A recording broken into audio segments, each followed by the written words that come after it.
सो दोस्तों आज का वीडियो बहुत इंपॉर्टेंट है। आपने ये बहुत सुना होगा चाइना ऐप को हटाओ, या फिर हर दीपावली पे भाई चाइना के प्रोडक्ट्स का विरोध करो। हर दीपावली पे क्यों भाई? तो ऐसे ही चाइना का ऐप जो आपने इंस्टॉल कर रखी हैं जितने भी चाइना के, उन्हें हर बार क्यों अनइंस्टॉल करो? आपको ये चीज़ समझनी पड़ेगी। हम चाइना की कोई एप्लीकेशन है उसका विरोध क्यों कर रहे हैं, और क्या ये चीज़ सही है, क्या ये नहीं है, क्या हमें अगले साल फिर अवेयर होने की ज़रूरत पड़ेगी भाई अब फिर चाइना की एप्लीकेशन को हटाओ। जैसे हर दीपावली जब भी आती है तो काफ़ी लोग ये कहते हैं हम चाइना के प्रोडक्ट का विरोध करते हैं, और बाकी पूरे साल वो चाइना का ही प्रोडक्ट यूज़ करते हैं।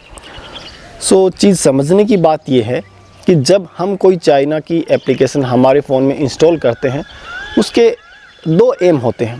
पहला जो आपको बताया जाता है, अगर आप फ़ोटोज़ को ब्यूटीफाई करने के लिए, मैसेज सेंड करने के लिए, कॉल करने के लिए अगर एप्लीकेशन को यूज़ करते हैं और उसको डेटा का फेयर यूज़ होता है, यानी कि आपका डेटा पर्सनल डेटा है वो कहीं मिसयूज़ नहीं हो रहा है, तो ठीक है वो एप्लीकेशन। लेकिन ऐसा कोई सिस्टम अभी तक नहीं बना जो ये चीज़ वेरीफाई कर सके कि आपके डेटा का मिसयूज़ नहीं हुआ है। बड़ी बड़ी कंपनीज़ के बीच में इस चीज़ को लेके वार चलता रहता है कि आप हमारे डेटा को मिसयूज़ कर रहे हो, आप हमारे डेटा को मिसयूज़ कर रहे हो। एक दूसरे को ब्लेम करते हैं लेकिन वेरीफाई नहीं कर पाते हैं। सो अब बात यह आती है कि अगर हमारा देश दूसरे देश की इन्फॉर्मेशन लेना चाहिए, या फिर कोई भी कंट्री अदर कंट्रीज़ की पूरी इन्फॉर्मेशन कलेक्ट करना चाहता है, तो जो पुराना तरीका है वो तो ये है कि अपने सोल्जर्स या इंटेलिजेंस के लोगों को उस कंट्री में भेजे और सारी की सारी इन्फॉर्मेशन कलेक्ट करे। इसमें सबसे बड़ा रिस्क ये है कि अगर दूसरी कंट्री को पता चल जाता है तो हमारे सोल्जर्स को या इंटेलिजेंस के जो लोग हैं वो सारे के सारे इतनी प्रॉब्लम्स में आ जाते हैं कि शायद कई बार उन्हें जान भी देनी पड़ती है।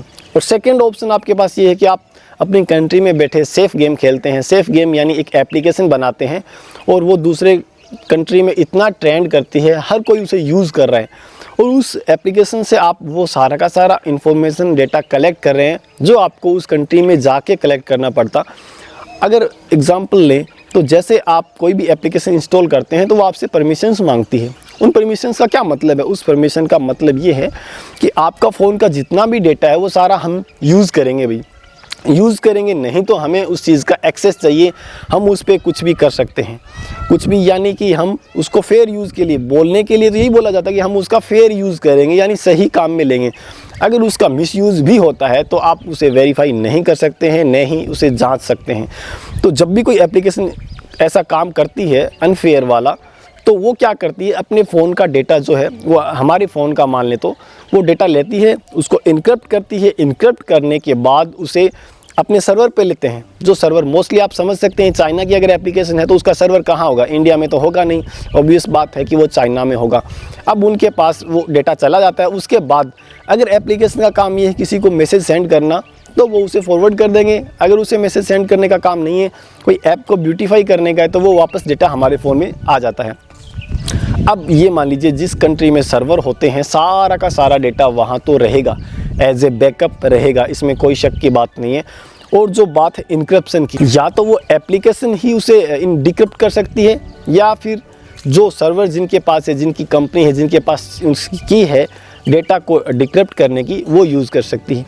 तो इस चीज़ को ये समझ पाना बड़ा मुश्किल है कि उन्होंने इसका मिसयूज़ किया या नहीं।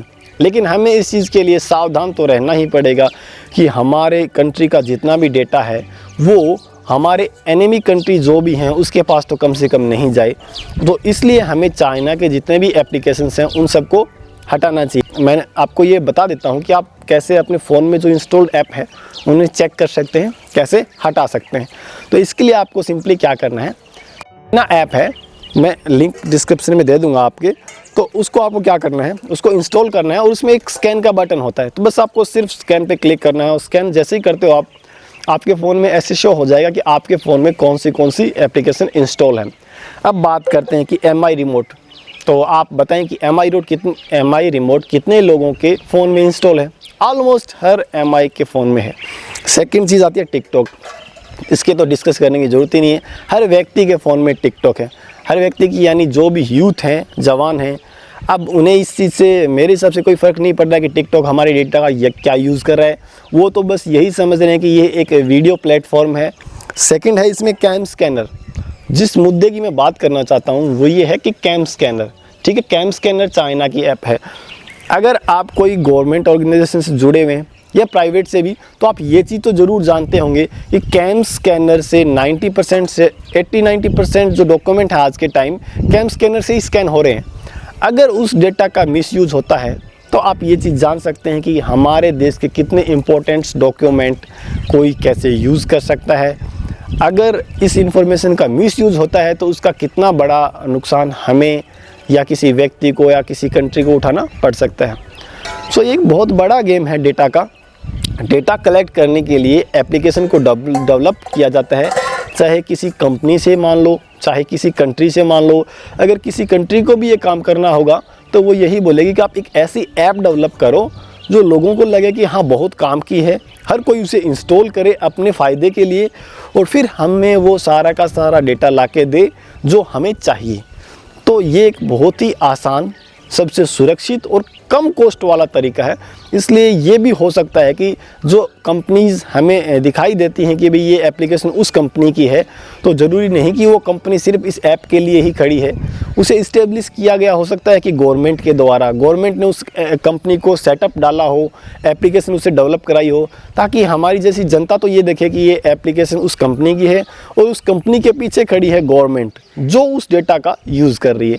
तो ये चीज़ है जानने वाली। अगर आप ये चीज़ समझ गए कि हमारा डेटा का यूज़ सीधा सीधा और कोई गवर्नमेंट यूज़ कर रही है, तो आप ऐसे नहीं कि अगली दिवाली पे हम फिर चाइना ऐप को हटा देंगे और या फिर चाइना के प्रोडक्ट्स का विरोध कर देंगे। तो इसे आपको यूज़ करना ही नहीं है। चाइना के प्रोडक्ट को कोशिश करेंगे हमारे कंट्री में जो चीज़ें डेवलप हुई हैं उन चीज़ों का आप यूज़ करें। हालांकि इसमें भी एक चीज़ सोचने वाली है, यहाँ की जो कंपनीज़ हैं वो ऐप डेवलप कर रही हैं, उनके सर्वर्स चाइना में हैं। चाइनीज़ कंपनी इन्वेस्ट कर रही है यहाँ इंडिया की कंपनी में और वो ये टाई अप कर रहे हैं कि आपके सर्वर्स हमारी कंट्री में रहेंगे। तो मुद्दा वही हो गया कि ऐप हमारी यहाँ की हो चाहे वहाँ की हो, तो जो भी एप्लीकेशन आपके डेटा का मिसयूज़ करती है उसे आपको फ़ोन से हटाना ही होगा। तो बात ये है, ये हो गया सारा का सारा इन्फॉर्मेशन का गेम।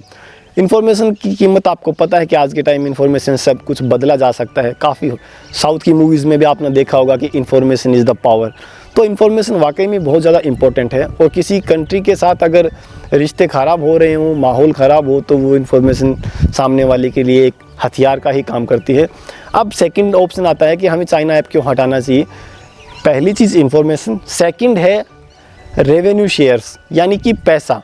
अगर कोई ऐप हम फ़ोन में यूज़ करते हैं, उस पर ऐड आते हैं, तो क्या होता है, ऐड का पैसा उस कंपनी के पास जाता है जिसकी एप्लीकेशन होती है। तो मोस्टली अगर चाइना की कंपनीज़ है तो हमारा जो पैसा है वो चाइना के पास जाएगा, तो इकोनॉमिकली भी वो स्ट्रॉन्ग हो रहे हैं। तो इसलिए हमें इस पर्सपेक्टिव से भी सारी की सारी एप्लीकेशन हटा देनी चाहिए कि हमारा पैसा चाइना के पास ना जाए तो कम से कम हमारे जो देश में बनी हुई कंपनीज़ हैं उनके पास जाए। तो आई होप कि आप ये चीज़ समझ गए कि इन्फॉर्मेशन गेम बहुत बड़ा है और आप आगे से ये चीज़ दूसरों को भी बताएंगे कि सिर्फ एप्लीकेशन नहीं है जिससे आप एक सेल्फ़ी ले ली और बस फ्री हो गई। वो सेल्फ़ी आपकी कहाँ जाएगी, कैसे यूज़ होगी, ये आप नहीं कह सकते। एक फ़ोटो के अंदर भी इतनी इन्फॉर्मेशन होती है कि ये फ़ोटो कहाँ क्लिक की गई है। अगर आपको नहीं पता तो आप एक मेरा पुराना वीडियो है गूगल सब जानता है, तो वो आप चेक कर सकते हैं, मेरे ही चैनल पे है। तो गूगल आपकी इतनी इन्फॉर्मेशन कलेक्ट करके रखता है जिसका आपको शायद आइडिया भी नहीं है, और आप चेक भी कर सकते हैं, उसका आप यूज़ भी कर सकते हैं। हालांकि अभी तक ऐसा कोई एलिगेशन नहीं लगा कि गूगल हमारे डेटा का मिसयूज़ कर रहा है, लेकिन हमें इस चीज़ का नॉलेज ज़रूर होना चाहिए कि हमारा डेटा कहाँ जा रहा है, कैसे यूज़ हो रहा है। तो आई होप कि आप इस वीडियो में काफ़ी इन्फॉर्मेशन आपको मिल गई होगी। कुछ दोस्त मेरे जो हैं वो वीडियोस देखते हैं लेकिन सब्सक्राइब नहीं करते हैं, ना ही वीडियो को लाइक करते हैं। तो प्लीज़ इस वीडियो को लाइक करें और चैनल को सब्सक्राइब करें और शेयर करें इस वीडियो को, ताकि हर एक व्यक्ति या छोटा बच्चा है वो भी ये चीज़ समझ पाए। एप्लीकेशन केवल एप्लीकेशन नहीं है, हमारे देश की, हमारी पर्सनल इंफॉर्मेशन को भी कलेक्ट करके उसका मिसयूज़ करने में हेल्प करती है। So keep watching, keep learning, keep sharing. Love you all, bye bye.